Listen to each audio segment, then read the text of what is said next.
bahay. At kita niyo po yung ginagawa ko ngayon. Yung mga lupa po, kinakalat natin. Tapos, yung ilalim po nito, meron na po itong mga dry na dahon. Mga dahon po ng mangga.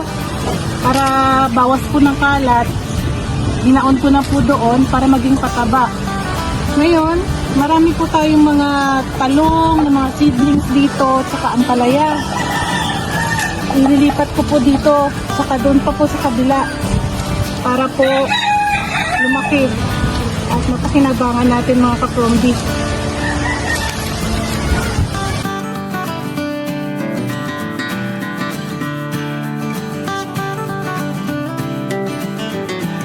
Ayan po mga kapromdi, ito po yung ililipat natin dito. Ito po ay mga talong. At yung iba po ay dikit-dikit na nga po eh. At para lumaki po sila ng maayos, ililipat natin dito sa malaking container. Yan po, mga kapromdi, nga pala, ito rin po yung ating ampalaya. Yan, magapang na nga. Kaya ililipat na rin natin ito. Ito lang po yung mga ano ko po, yung mga gamit ko dito sa pagga-garden mga kapromdi. Ito lang po yung mga kalat namin dito sa taas ng bahay para po mapakinabangan. Kaya dito ko lang po sila pinagtatanim. Hindi na po ako bumibili ng mga paso na magaganda. Kasi para bawas na rin po kalat at mapakinabangan. Parang lakas po kasi ng hangin ngayon mga kapromdi. Ito nabali na po. Ang laki na nga eh. Ayan, ang dami kong ampalaya. At lilipat natin ngayon. Mabuti po at hindi na gaano kainit ngayon. Ito na yung magandang time para maglipat ng halaman. Ito po ay hapon na kasi ngayon mga kapromdi. Tapos 4 na. Kaya ito, isasama ko na itong kanyang. Yan, may konti tayong nilagay na lupa. Dito siya.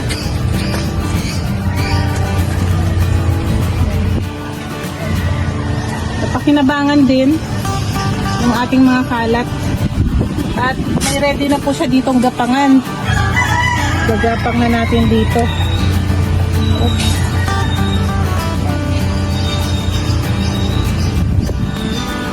Ang ganda po ng lupa mga kapromdi, ang taba.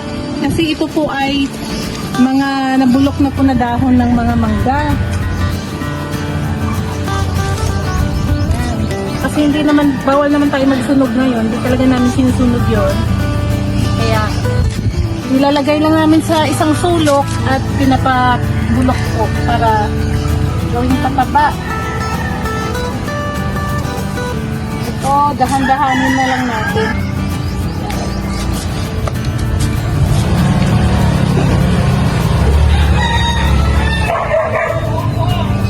Kinamay ko na talaga. Kamayin na natin. Dito na natin sila pagapangin. 3 piraso po siguro kasi maraming naman ito.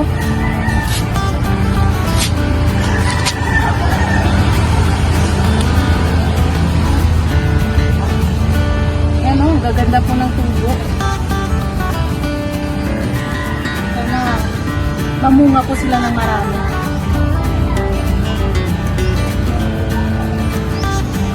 Mga siling haba. Ginagkalat-kalat ko na dahil dikit-dikit din sila. Tanggalin ko na siguro itong mga maliliit. Dahil tayo dito po ay limited space lang. Kaya didiskartehan na lang natin mga kapromdi kung paano natin itanim ito sa ating munting garden. Sa ganito po na garden mga kapromdi, marami na rin po akong na-harvest dito. Nakita nyo naman sa mga vlog ko na nakarami din po tayo kahit maliit lang na garden.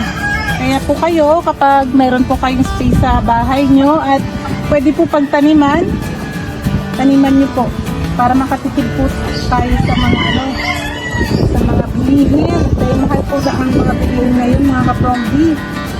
Ito po ay siling haba.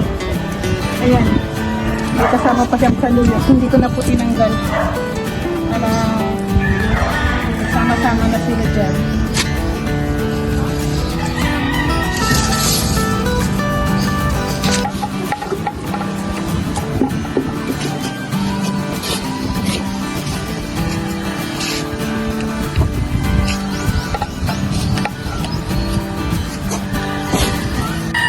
Sa mga nagtatanong po, mga ka-prombi, kung saan po yung location ko, akala po kasi nila nasa probinsya ako. Pero sa QC po kami. Quezon City po yung location namin. Yan, tsaka na lang tayo magdagdag po ng lupa pag medyo lumaki na yung ating talong. Ito po yung talong. At ililipat natin ito. Sa planggana lang yan mga ka-prombi. Ito, unahin natin to. Magandang variety ng talong ko mga ka-prombi na malalaki po yung bunga niya.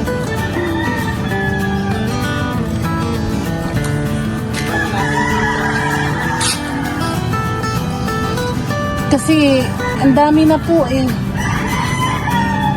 Ano na sila sa isang container. Kaya kailangan na natin silang paghiwa-hiwalayin. Eh, tamang-tama, may isa po akong bakanting nakita ditong taniman. Itong planggana nga po. Kaya dito ko sila itatanim.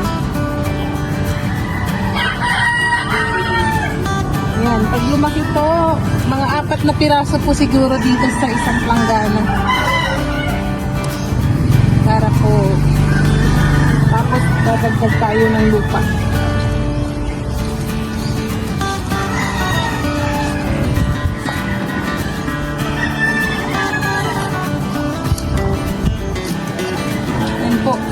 Ito lang po yung paraan natin na bawasan yung kalat. Gawin na lang kapakipakinabang mga ka-prombi.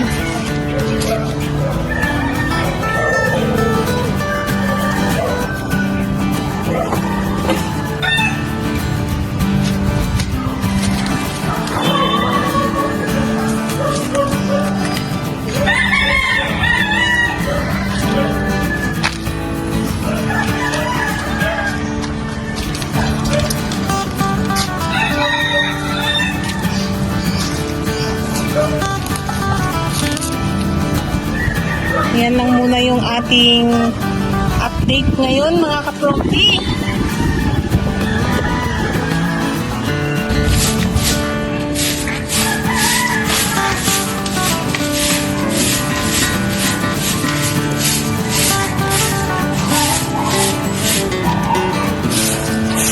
At mga ka-prombi, yun lang muna yung update natin ngayon. So muli, maraming salamat sa panonood nito sa aking mga video. See you again next time mga ka-prombi. Bye-bye po!